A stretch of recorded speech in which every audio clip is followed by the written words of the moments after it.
نن په غربي نړۍ کې ښځې د حیا په نوم څه نه پېژني. حیا او ایمان دا دواړه سره تړل شوي دي. مسلمان د پردي زنانو ته نه ګوري.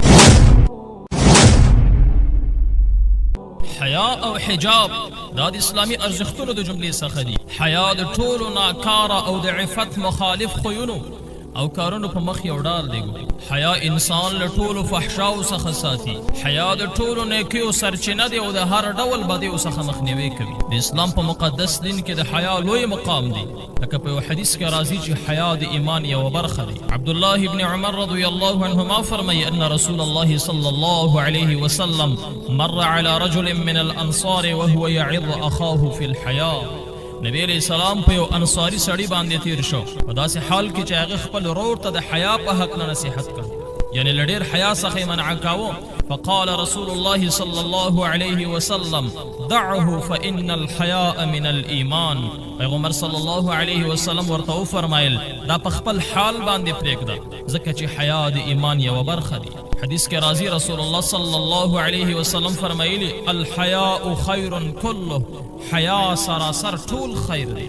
عبدالله ابن عمر رضی الله عنهما فرمای ان الحیاء والایمان قرنا جميعا فاذا رفع احدهما رفع الاخر. وی حیا او ایمان دا دواړه سره تړل شوي دي. کله چې یو له دې دواړو څخه له منځه لاړ شي بل په خپله له منځه ځي. کله چې په یو مسلمان کې حیا پاتې نه شي، حیا ځینې لاړ شي، نو په هغه مسلمان کې کامل ایمان هم نشي پاتې کېدی. نن په غربي نړۍ کې ښځې د حیا په نوم څه نه پېژني. د چا چې څه خوښه وي هغه کوي، د چا چې څه رقمي لباس خوښ وي هغه رقم لباس نه اغوندي. لکه چې یو عربي متل دی اذا فاتک الحیا فافعل ما شئت. کله چې حیا در څخه لاړ نو کوه هر څه چې ته غواړې. دارنګې حجاب او پرده کول دام د اسلامي ارزښتونو د جملې څخه دي. حجاب ته پاملرنه د ښځو عفت او پاک دامني ساتي. حجاب ته پاملرنه د ښځې د وقار او د عزت حفاظت کوي. حجاب ته پاملرنه کول د کورنۍ د یووالي چوکاټ مضبوطوي او د ښځې او د خاوند ترمنځ ګوره د باور فضا رامنځته کوي او قوي کوي. حجاب ته پاملرنه په ټولنه کې د ښځو امنیت تامینوي. حجاب د اختلاط څخه ښځې منع کوي. الله سبحانه وتعالی د حجاب په اړه څه فرمایي؟ وقرن في بيوتكن ولا تبرجن تبرج الجاهلية الأولى. تاسو په خپل کورونو کې قرار ونیسئ، تاسو په خپل کورونو کې ووسئ. د جاهلیت اولا د زینت څرګندونې په شان تاسو خپل زینت او ښایست مخ ښکاره کړئ. په بل آیت کې الله سبحانه وتعالی فرمایي یا ایها النبي قل لازواجك وبناتك ونساء المؤمنين يدنين عليهن من جلابيبهن. د الله نبی خپل زنانو ته ووایه، خپل لورګانو ته ووایه او د مؤمنانو ښځو ته ووایه چې راښکته دې کړي په ځانونو باندې خپل صدرونه. سوره نور کې الله سبحانه وتعالی فرمایي قل للمؤمنین یغضوا من ابصارهم ويحفظوا فروجهم ذلك ازکى لهم ان الله خبیر بما يصنعون.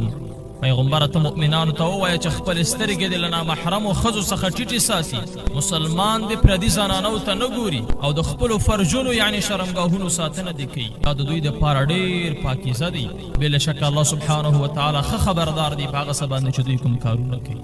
لکه څرنګې چې پردي زنانو ته کتل سړو دپاره حرام دی، دارنګې ښځو دپاره هم دا حرام دی چې پردي سړو ته ګوري. الله سبحانه وتعالى فرمي وقل للمؤمنات يغضضن من أبصارهن ويحفظن فروجهن ولا يبدين زينتهن إلا ما ظهر منها. مؤمنات ښځو ته ووایه چې خپل سترګې دې ټیټې ساتي او د خپل شرمګاهونو ساتنه دې وکړي او خپل زینت دې نه ښکاره کوي هېڅ چاته. وليضربن بخمرهن على جيوبهن. الله سبحانه وتعالى فرمي دا مؤمنات ښځې دي په خپلو ګریوانونو باندې خپل صادرونه واچوي. ولا یضربن بارجلهن. او دا مؤمنات ښځې دې نه وهي خپلې پښې په ځمکه باندې چې د دوی زینت ګوره ښکاره نه شي.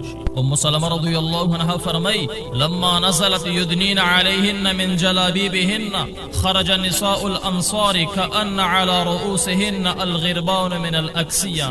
وی کله چې دا آیت نازل شو يدنين عليهن من جلابيبهن د انصارو زنانه به په داسې حال کې له کورونو بیرون راوتل چې مخونه به یې داسې پټ کړي وو. تا به ویل چې د دوی پر سر باندې تور کارغان ناست دي.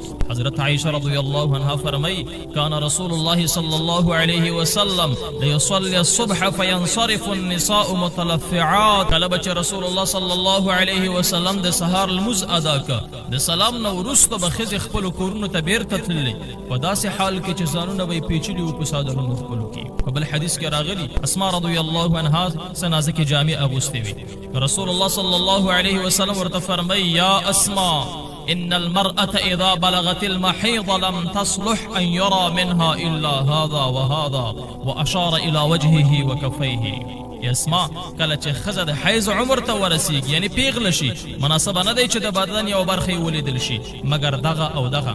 نبی کریم صلی الله علیه وسلم مخ او ورغوي ته اشاره وکړه، یعنی چې کله یو څوک ځوانۍ ته ورسیږي پیغله شي، مناسبه نه دی چې د هغې د بدن اعضا ولیدل شي مګر مخ او لاسونه.